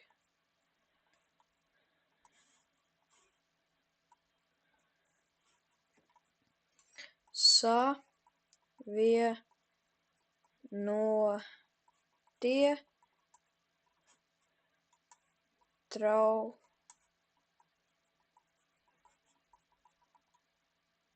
trauki. Savienotie trauki. Izkāsim bildi. Labi, tātad mums ir savienotie trauki. Savienotie trauki ir vairāki dažādas formas trauki, kuriem ir kopēja apakšējā daļa. Uzzīmēsim tagad piemēru. Mums ir tāds šitāds.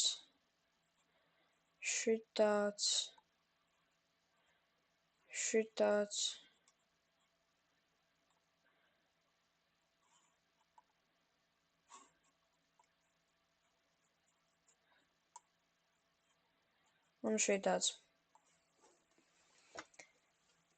Šeit visos apakšā spiediens ir vienāds. Visos traukos. Teic, ka apakšs ir savienots. Un ja mēs kaut ko šeit ieliesim ar vienādu blīvumu, tad, ja mēs ielējam vienu šķidrumu, tad visās trauku vietās būs vienāds augstums un vienāds spiediens, tāpēc, ka blīvums ir vienāds un staba garums ir vienāds arī. Un brīvās skrišanas pātrinājums ir tas pats.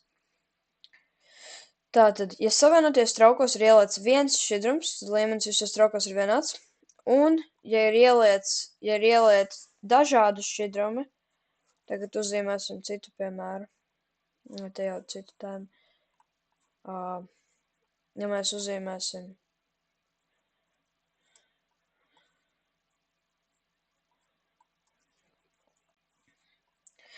uzzīmēsim citādākus, tad būs, protams, citādāki augstumi.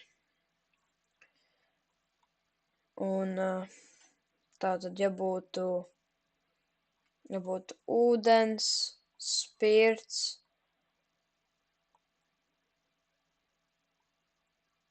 un benzīns, tad izskatītos šitā, kur viņš iet uz augšu, ja. Un jā. Un, protams, ūdens aizņemt vairāk vietu. Un tā. Un tātad hidrauliskā spiede.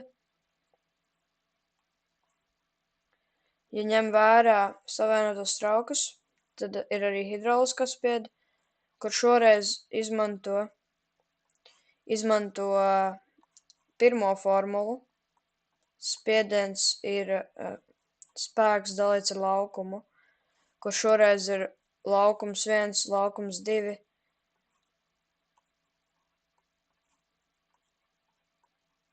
Un šeit var darīt tā, spiediens ir vienāds abos, ja?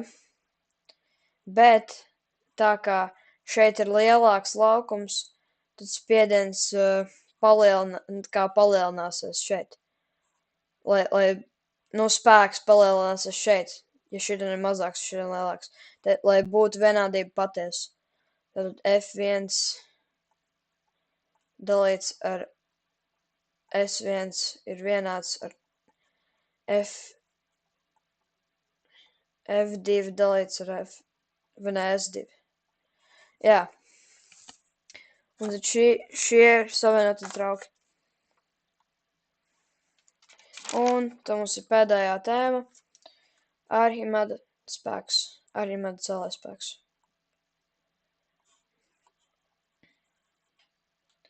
Par to mēs šeit novilkšu.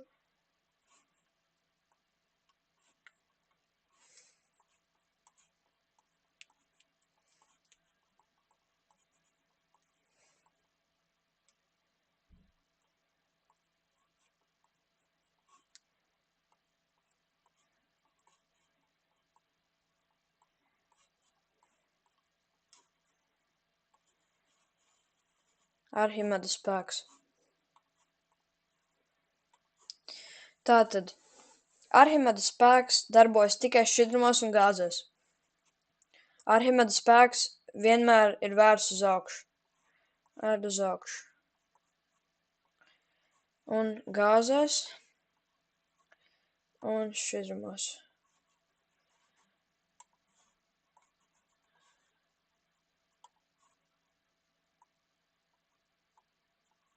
Labi. Jo lielāks blīvums, jo lielāks Arhimēda spēks. Loģiski. Ja blīvums iet uz augšu, iet arī Arhimēda spēks.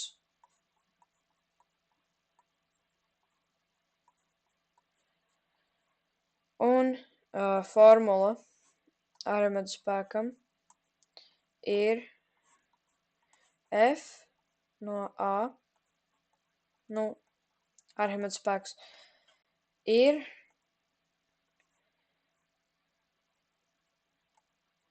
blīvums šķidrumam reiz brīvās krišanas pātrinājums reiz tilpums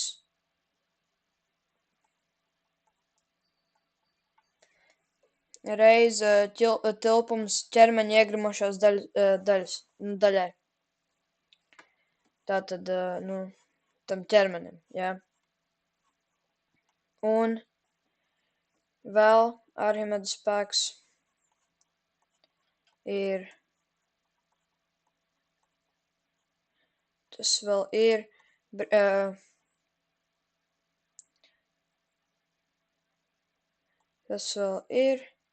ķermeņa svars gaisā un mīnus ķermeņa svars šķidrumā. Un vēl viens atgādinājums, nesajaucat arī svaru, jo svars arī ir apzīmēts ar P, ne tikai perimetrus. Tātad šeit mums ir brīvās krišanas pātrinājums, šķidruma blīvums un tilpums ķermenī, un vēl Arhimēda spēks ir ķermeņa svars gaisā un ķermeņa svars šķidrumā. Labi. Mēs varam ķerties klāt pie pēdējā nosacījuma. Tātad ķermenis peld tikmēr, kamēr izspiestā šķidruma masa ir vienāda ar iegremdētā ķermeņa masu. Tātad, kamēr iespiestā šķidruma masa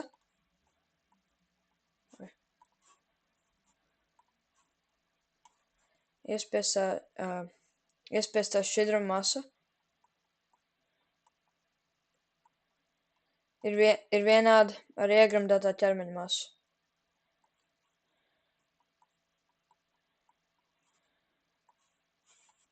Es iepeldu.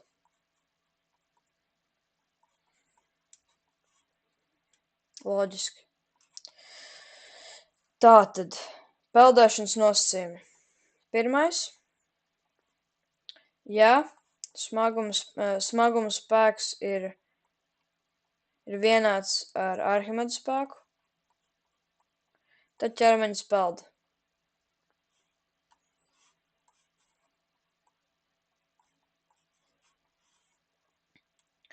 Un, ja smaguma spēks ir lielāks par Arhimeda spēku,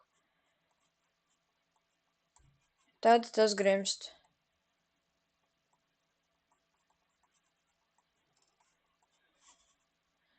Un visu beidzot, ja smaguma spēks ir mazāks par Arhimeda spēku, tad ķermenis uzpeld. Nelido, bet uzpeld. Es uzzīmēšu tagad zīmējumu, lai vieglāk saprast. Tad uz augšu iet Arhimeda spēks. Un uz leju iet smaguma spēks. Un šis ir ķermenis. Un ja abi ir vienādi, tad viņš peld, paliek šeit. Ja smaguma spēks mazāks, tad viņš uzpeld. Ja Arhimeda spēks ir mazāks, tad viņš nogrimst. Vai grimst vispār. Nu jā. Un jā, tas ir viss par spiedienu un šo tēmu. Jūs varat atkal nofočēt. Un jā, tas ir viss. Labdien! Tātad šodien mums ir darbs, jauda, enerģija. Fizikas tēma, bet pirms tam es vēlos pateikt, šī ir pēdējā tēma 8. klasē. Un būs kombinētais darbs. Tātad būs nevis kombinētais darbs, bet kombinētais video ar visām tēmām, ieskaitot tās, kuras es vēl neesmu pārnājis atsevišķos video. Tie nebūs publicēts atsevišķi. Jā, labi, ķeramies klāt. Darbs. Tātad šis viss atkal savienojas mūsu lielajai tēmai par spēku, kurš savienojas tēmā par spiedienu. Mums jau ir milzīgs šis fails, man lago.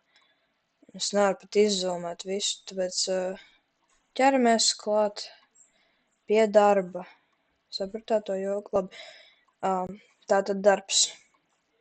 Mums ir tāda lieta kā darbs. Tad mums ir divi darbi. Mums ir garīgais darbs un fiziskais darbs. Tad garīgais darbs vienkārši tā domāšana, kur ja nevar kaut ko aprēķināt, bet tas patēra enerģiju, bet tas nav svarīgi, tas ir bioloģija. Mēs runāsim par fizisku darbu, jo šī ir fizika. Tad darbs ir fizikāls lielums, kas rāda, cik lielu attālumu ķermenis ir veicis pieliktā spēka iedarbībā. Atceramies, ka spēks ir spēks ir masa reiz brīvās krišanas pātrinājums, ja? Tas ir pieliktais spēks. Un tātad mums darbu apzīmē ar abortu, un tā formula ir spēks reiz ceļš.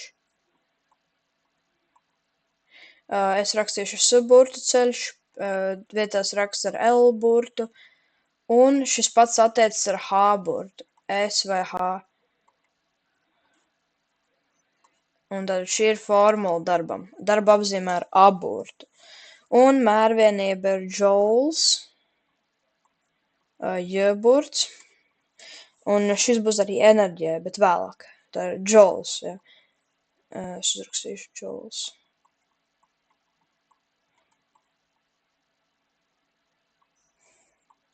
Joules, jā. Labi, tātad tagad pilnā formula darbam varētu arī pierakstīt, kā darbs ir spēks reiz, vai nē, nevis spēks reiz, bet masa reiz brīvās krišanas pātrinājums reiz ceļš. Jā. Un tātad, ja ir S, tad tas ir horizontāli, un ja ir H, tad tas ir vertikāli. Mēs jau šo matemātikā pārnājam. Un tātad ir svarīgi, darbs netiek veikts, ja tiek pielikts spēks, bet ķermenis nepārvietojas. Teiksim, mums ir situācija, kur mēs mēģinam pagrūst sienu, bet tā ir siena, viņa nekustēsies taču. Vai ne? Jā, tas neizdodas, jo tas nav darbs, ja netiek pārvietots. Jo tad ceļš, kas būtu S, būtu 0, un ja visu reizi, tad ir 0. Ja ķermenis pārvietojas, bet spēks netiek pielikts, tātad, ja inerces dēļ ķermenis pārvietojas, teiksim, es uzmetu kādu bumbu, un tagad es pielietoju spēku, lai tā bumba lido, bet es nepielietoju spēku, lai tā bumba turpina lidot. Tad šeit viņai nepiemīna nekāds spēks. Tātad, nepiemīna nekāds spēks šajā situācijā domāts.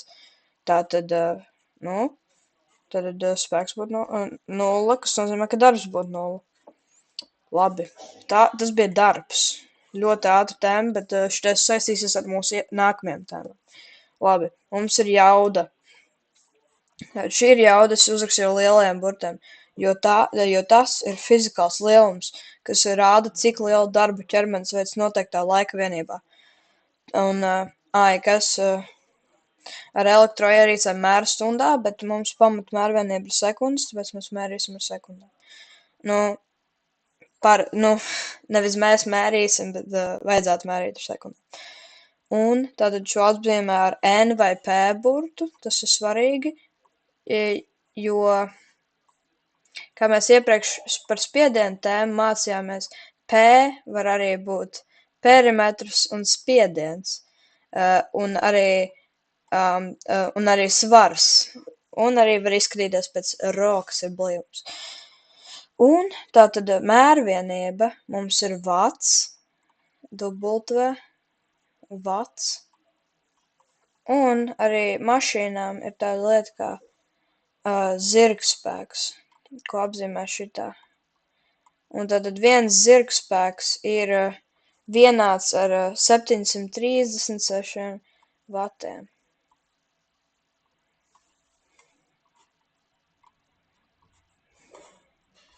Jā, labi.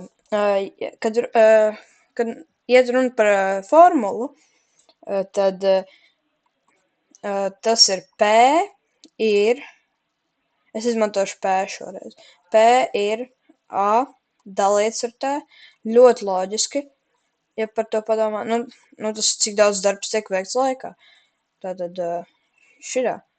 Bet šito var vēl vairāk, bet šito var palocīt vairāk. Atcerieties, kā darbs mums bija tas, ja, tā lielā darbība. Tad būtu P ir spēks reiz ceļš dalīts ar laiku. Kas vēl? Tad atskatieties, kas te notiek. Šitais ir ļoti interesanti. Teic, ka te ir ceļš un te ir laiks, un kas ir ceļš dalīts ar laiku. Šireiz, tagad, ja ir kombinētais video, tad jūs jau saprotat, ja jūs skatāties visu, bet jūs redzat, ka šireiz ir ātrums.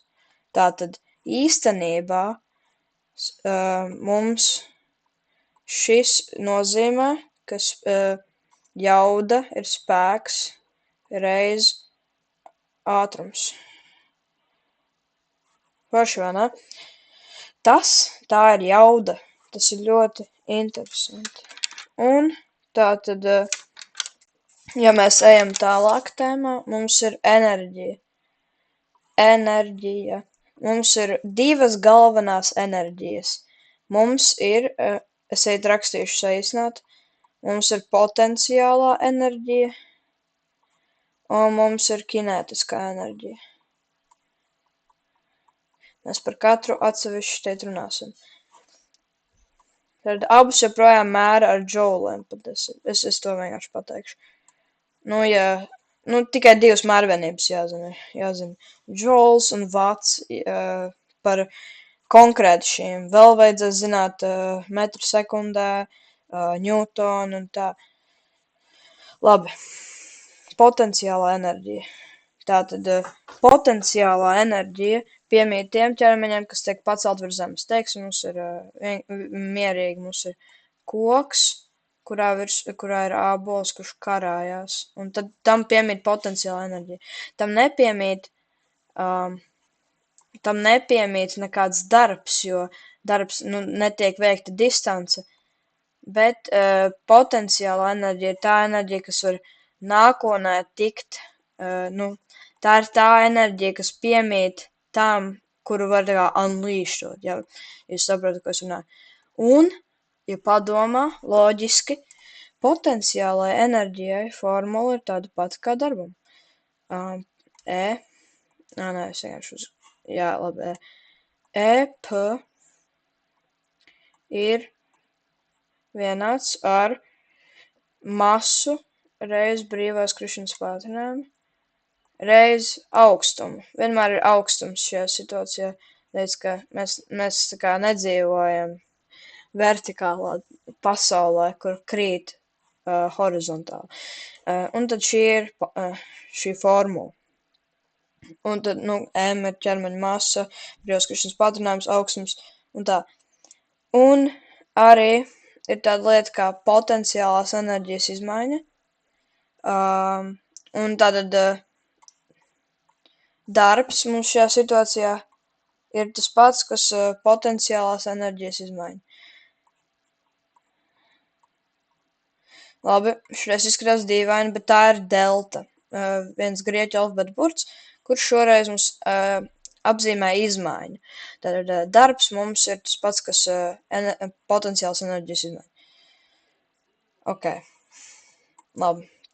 Tātad ejam tālāk par šejieni. Tātad patērētā enerģija ir patērētais darbs. Ja tas ir loģiski. Labi. Kinētiskā enerģija. Šī ir kinētiskā enerģija, un tā piemīt tikai ķermeņiem, kuri atrodas kustībā. Jā. Un to apzīmē Un šīs enerģijas var arī apzīmēt ar W un P, vai W un K. Bet tas latviešu valodā un angļu valodā nav tik izteikti. Labi. Mērvienība joprojām ir džouli, un formula, mums ir vairākas formulas, lai atkostu šo, citas vienības tajā formulā. Labi, mums ir kinētiskā enerģija ir masa reiz ātrums kvadrātā dalīts ar 2. Labi, te mums ir jāaprunājas par šito formulu. Tāpēc, ka jūs redzat, mums ir kinētiskā enerģija, ja ir dota masa un tās ātrums, kā viņa dodās, tad mēs to ieliekam kvadrātā pašu ātrumu. Ne masu, bet ātrumu. Šitais ir iekavās savā ziņā. Un tad mēs to dalām ar 2. Lai iegūtu masu, tā ir 2 reiz kinētiskā enerģija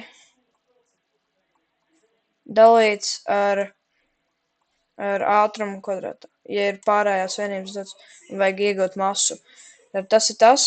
Un vēl kā iegūt ātrumu, jo 2, to īsti nevar iegūt tā. Tas būs, tā kā šeit bija kāpināšana, tad tas būs kvadrātsaknē. Kvadrātsaknē 2 reiz kinētiskā enerģija dalīts ar masu. Jā. Un tas ir tas. Un arī kinētiskās enerģijas izmaiņa ir vienāda ar spēka veikto darbu.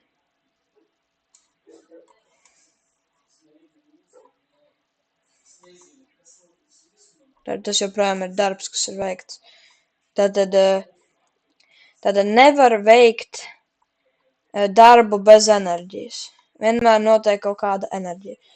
Un tad jūs varat teikt, šitais ir viss, bet nē, mums ir vēl par ko runāt. Mums ir vēl pilnā mehāniskā enerģija. Jā, ļoti pilnā mehāniskā enerģija ir tāda enerģija, kur apzīmē vienkārši ar e-burtu, un tā ir potenciāls un kinetiskās enerģijas summa. Tātad es tagad izskaidrošu. Teiksim, mums ir tāda situācija, kur ir šūpoles. Svārstības, jūs jau zinat, es jums stāstīju tajā garajā video, ja jūs skatāties to tagad, jo es vēl neesmu uztaisījis video par frekvenci, bet jūs redzēsiet, šis ļoti dīvaini izskaidrot. Tātad viņš svārstās turp un atpakaļ. Un pierādījums, ka pilnā mehāniskā enerģija ir potenciāla enerģija plus kinētiskā enerģija. Labi, apzīmēsim ar krāsām. Teiksim, ka kinētiskā enerģija ir zilā un potenciāla enerģija ir sarkanā. Tātad šeit svārstās šūpoles un te notiek kaut kāds ātrums, ja? Tātad vietās, kur notiek kustība, ir kinētiskā enerģija. Teiksim, pašā vidū, kur iesvārstās visvairāk un ir nokrities. Tātad šeit potenciāla enerģija nav, tāpēc, ka ir maksimālā distance no Zemes, bet kinētiskā enerģija ir viss. Tāpēc 0 plus E, K, tas ir enerģija. Tātad šajā situācijā kinētiskā enerģija un pilnā mehāniskā enerģija ir vienādas. Bet skatāmies šeit. Bumbiņa ir tikusi pašā augšā, un viņai nav nekāds ātrums. Tieši tagad viņa ir tikusi augšā. Viņa apstājas taču. Tad tā ir potenciāla enerģija. Un tad šeit kinētiskā enerģija ir 0, jo nenotiek nekāda kustība.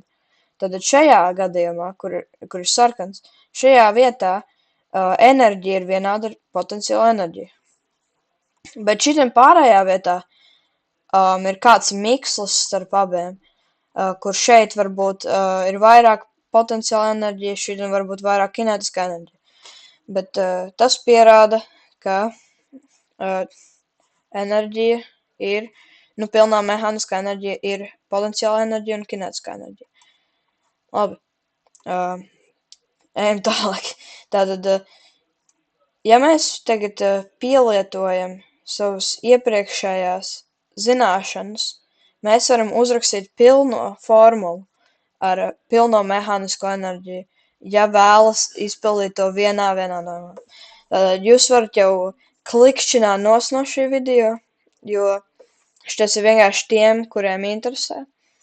Tātad pilnā mehāniskā enerģija ir V1 reiz ρ1